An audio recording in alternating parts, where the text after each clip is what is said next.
longtime Knicks fan, film director, producer, screenwriter, actor, author, two-time Academy Award winner, and got a new movie coming out later on this fall. We'll ask about that. Highest to Lowest, starring Denzel Washington, Spike Lee, back on the program. How's morale? How are we feeling going into tomorrow? Dan, first of all, good morning. How you doing? Good, man. Good. Good to see you. Well, the forecast is orange and blue skies at the world's most famous arena, Madison Square Garden. You nervous? No. This is going to be divine intervention. Hint, hint, hint, hint, hint. You know what I'm talking about, yeah, right? with the Pope. Yeah. The Villanova alumni. Is this a bigger win for Villanova than when Villanova won that last NCAA championship? Well, all I can say is, well, people say we haven't won since the 72-73 season. And if it takes a miracle to break the snide, I was at the last Ron Shea Stadium when that ball rolled through Buckner's legs. So I'll take any way we can get. Can anything ease the pain of what happened in 2004 in the ALCS for you with the Yankees and the Red Sox? Oh, when they came off a great reliever. Yeah. What's the Dodgers manager? He stole second base, right? Dave Roberts. Yeah, Dave Roberts. I don't know. Maybe that made up for Buckner. But I remember talking to you when the Yankees were up 3-1, and I was doing Sports Center. Right. And you were along the first base line, seats there in the first base line. You go, who do you like? And I said, I like the Red Sox. They go, I don't want to hear that. Next game, I see you. Who do you like? I said, I like the Red Sox. I don't want to hear that. Then you saw me the next time, and you said, who do you like? You go, I don't even want to hear it. You're going to tell me the Red Sox. I said, I like the Red Sox. Did you ever get over that? Only when people like you remind me. It's my job. I mean, those are memories you want to flush, like the Reggie Miller, that you try to it comes up though, but it's not the top of the head. So when did you first learn to hate the Celtics? It's anything. I'm a New Yorker. That's just, you learn that in kindergarten. And also vice versa. You can ask that question to Bostonians. We don't. It's a great rivalry. Boston, New York, any sport. I was at. The Patriots were undefeated going into the Super Bowl. Tyree and the Manningham. Dan, you knew the answer to that question. I did. But I think Bostonians look at the Knicks and Knicks fans and go, you guys haven't done anything. We've won championships. So maybe... How many Yankees have? 27. Thank you. So what are you saying? Well, no, I'm just talking about the Celtics-Knicks rivalry. Oh, but it's Boston, New York, man. It's Boston, New York. Have you ever talked to Brady about those Super Bowls? I forgot what Super Bowls was, but his then wife was screaming, my husband can't throw a ball and catch the ball. But this past year, regular season game, Tom sat courtside. So the Knicks gave him a football to sign, and he would throw up into the stands. So he said, Spike, come over here. I'm going to throw you the ball first, and you throw it back to me, and I'll throw it up in the stands. I'm 5'6.5". Yeah, but you're the size of Edelman. No, I'm small. And so he must have thought he's throwing to Grunk, because that ball sailed over my head. Oh, but before he threw the ball, I did like this. Oh, he tapped your head, your helmet. The No, David Tyree. Tyree. Yeah. He didn't like that. No, but I like to say is Tom's a great guy. Great guy. Great guy. He's Spike Lee, the movie The Highest to Lowest, starring Denzel Washington. That'll be. Do you have a release date on that? Yes, August 22nd, nationwide. But also, we're going to the Cannes Film Festival, May 19th. So I believe in how things are supposed to be. May 19th, 1989 was the world premiere of Do the Right Thing in Cannes. May 19th, 25 will be Malcolm X's 100th birthday. Denzel's on Broadway doing Othello. And the only day Broadway is dark is on a Monday. And this May 19th is a Monday, so Denzel will be able to come to Cannes. So we're very happy about that. When did you know it clicked with Denzel? The first film, Mo Better Blues. So in order, Mo Better Blues, Malcolm X, He Got Game, and Inside Man. And the funny thing is that Denzel and I both did not know Inside Man was 19 years ago.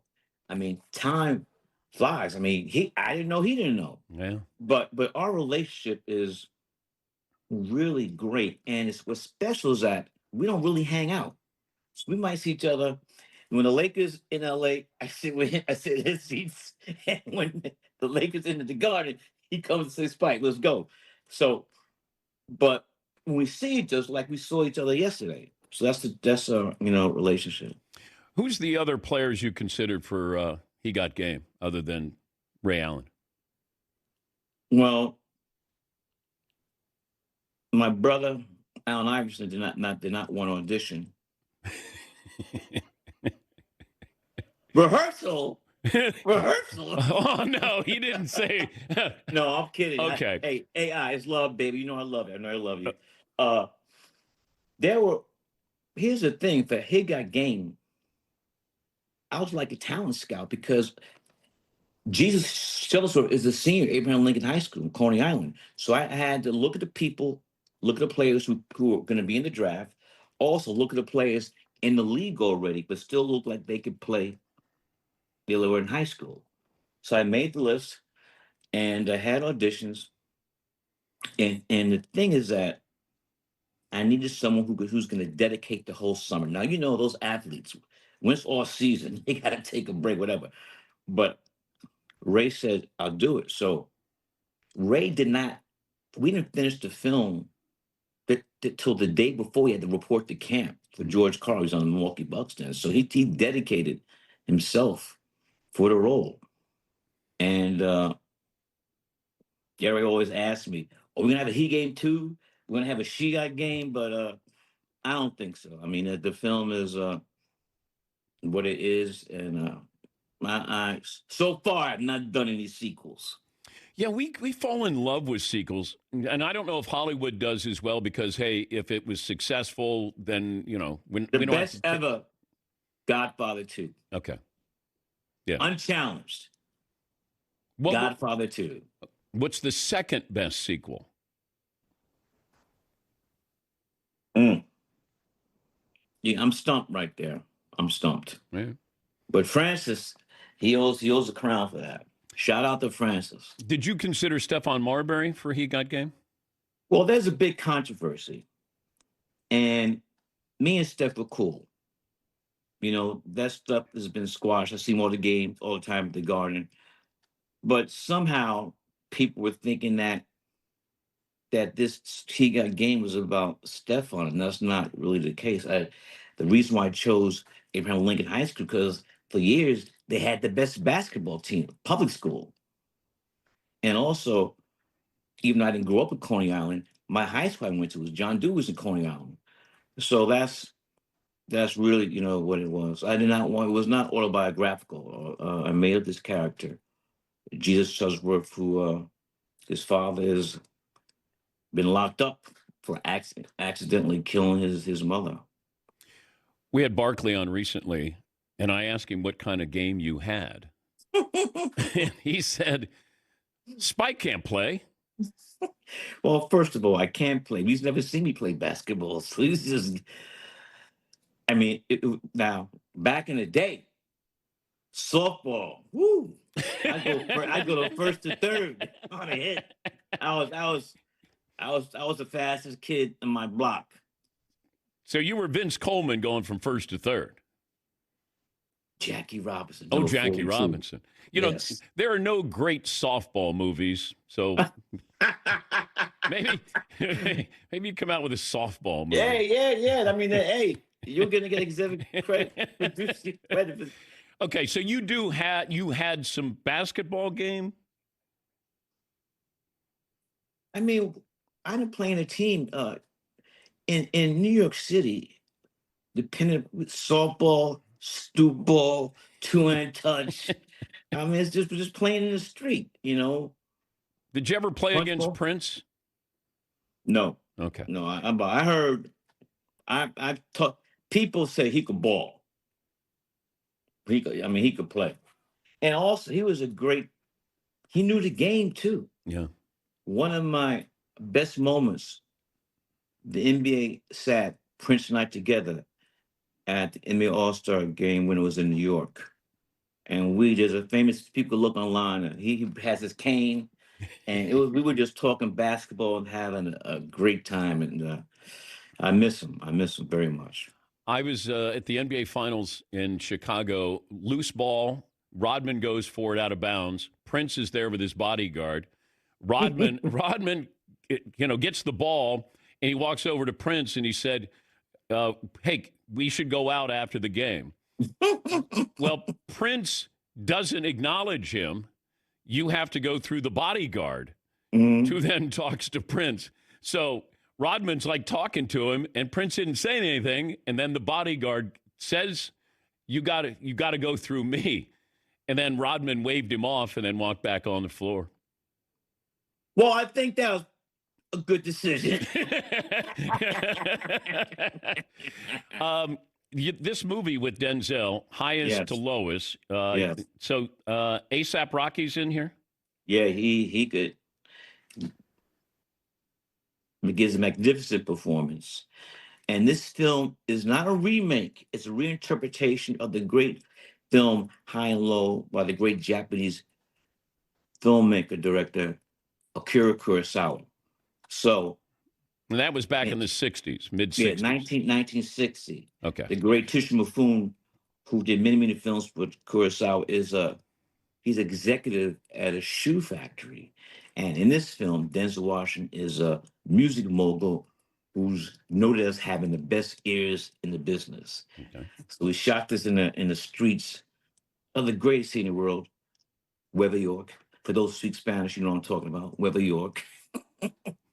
And my fifth film with Denzel, and it's a blessing. And but not nervous pairing somebody like Denzel with A$AP? No, A$AP is done. This is not his first film, and he auditioned, and then I'll just tell you, he's from Harlem, so he's not afraid. Not afraid. Yeah. He's from Harlem, uptown. I know you were just on Carmelo Anthony's podcast, and they're talking about retiring his jersey. What about Bernard King? Oh, the Knicks, mean, right? Yeah. Here's the thing. Bernard is one of the greats. Bernard grew up in my neighborhood, Fort Greene. There's a hospital in Fort Greene called Cumberland Hospital. Bernard was born there. Albert King, Mike Tyson, and Michael Jordan. They're all born in the hospital in my neighborhood, Fort Greene, Brooklyn. Wow. Yeah, Bernard, I mean, those years, I mean, I wish they had better, I wish medicine was further along so they would not, the operation he had his knees would have made him come back, and he really wasn't a physically the same when it came back for the. But I don't know why the New York Knickerbockers have not retired Bernard King's jersey. Should be hanging from the rafter of the world's most famous arena. He was a Madison bucket. Square Garden. He was a bucket, man. He was a bucket. Yeah. Every time down the floor. Fort Hamilton High School. Yeah. Yeah. How would you celebrate if the Knicks win a title? What would a title mean to you? Well, May 8th, 1970, I was at Game 7, the Willis Reed game. I was 13 years old. And I just need one before I leave this earth. And I'm telling you, when I read the Pope's biography, he said he's alumni of Villanova. I said, oh my, it's a pun. Oh my God. OMG. But listen to this though. Let's think a little ahead of time. It could be a Minnesota Knick final. Got my boy Dante and the Villanova guy. So this might be the year. You going to church on Saturday? Well, I'm not Catholic, but I might go back to church. Might go to Abyssinian Church in Harlem and get on my knees. Oh, Lord, Jesus. Give us. But here's the thing, though. You know, when the Mets won the World Series in 1969, I ran on the field in Game 5 like 20,000 other crazy kids. You know, back then, those were day games. We split in Baltimore, and my Reigns 3 and 4, Shea Stadium, Queens, and my mother said, "You're going to school." My father said, "No, he ain't. He's going to Shea Stadium because the Mets gotta win." What do they call them? The Miracle Mets. Yeah. So miracles have happened in sports. Hockey with the Miracle on Ice. Yeah, so it has happened. And we're long overdue. Good luck on Saturday. All right. Good to talk to you very again. much. Thank you, man. All right. Take care. All right. That's Spike Lee.